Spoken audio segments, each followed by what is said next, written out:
Welcome back to Star News as we join you again with breaking news. I have on the phone with me right now Fire Marshal Ted Anderson from the city of Martinsville. And Ted, I know that you've been very busy this afternoon. We appreciate you speaking with us, and we have some interesting developments as now the fire at Spruce Village has officially been deemed an arson.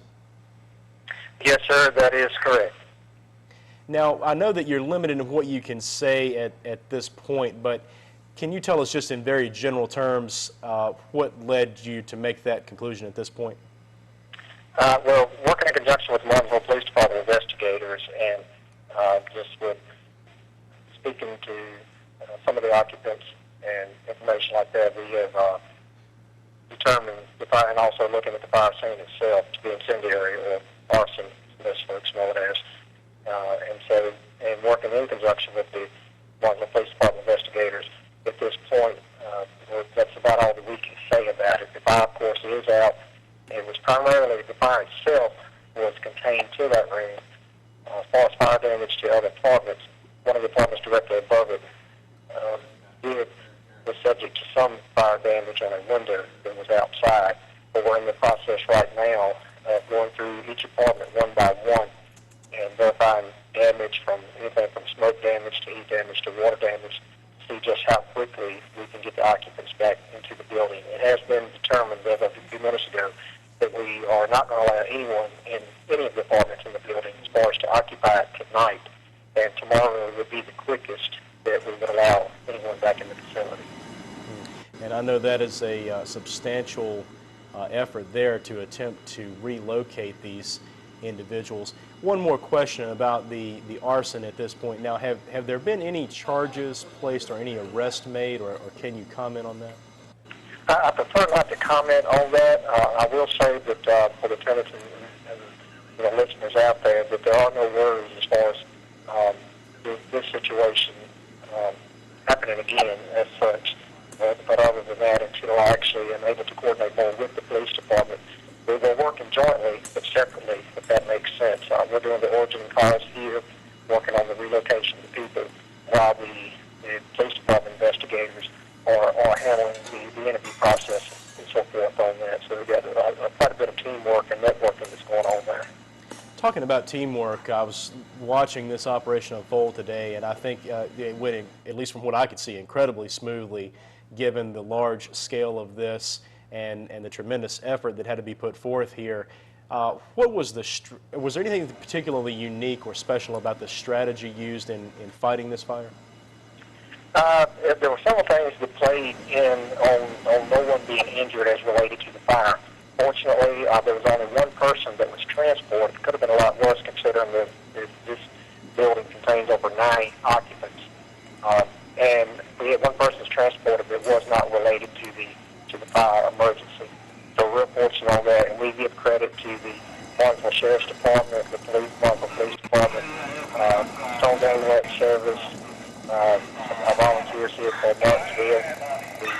I think our store responded. I want to say Collinsville responded, and also there are several other calls going on with even departments out as far as Fieldale were assisting on calls there. So, and another huge thing that played in just last year, the Fire Marshal's office, in conjunction with the management of here, Harrison Home, and also the Dallas Mill Apartments, we conducted fire education along with actually practiced a physical fire drill and stressed the importance of it to all the tenants, and verified all the systems working with the meeting places and so forth, which is the same thing someone should do at their home. So I give credit to the tenants for being attentive to that, and the management to making sure all that fell into place to keep the injuries basically zero as related to this.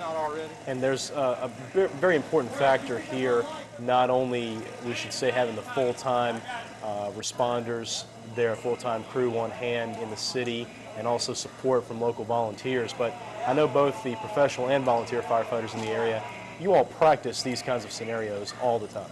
Yes, sir. As a matter of fact, we were at the training center doing training for this similar, not this large of scale, of course, but for different fire attack techniques, and we did apply that here. And like I said, the fire itself was able to be contained which was also attributed to the building construction of this type of apartment and the inspection process that happened back when it was originally built of the firewalls and the protection and the barriers in between each one, and also the sprinkler system that did keep it contained the way that it did.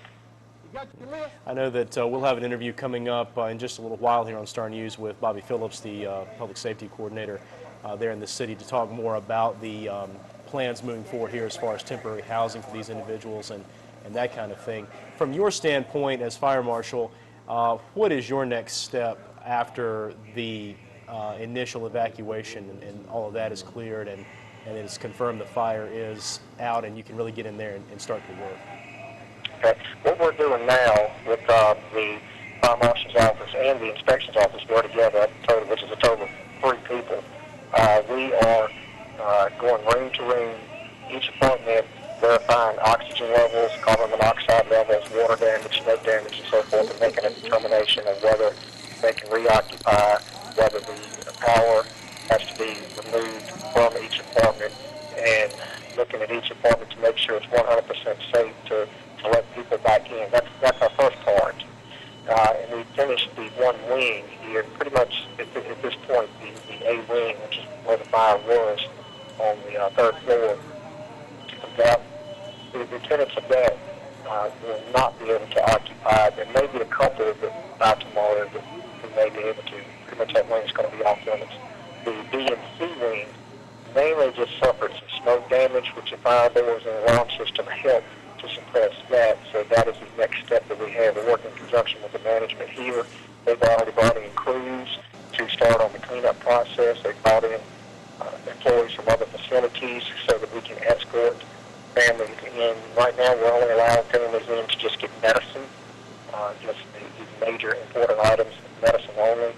And thanks to everyone working together and teaming up, we're keeping as smoothly as we can on such an inconvenient time.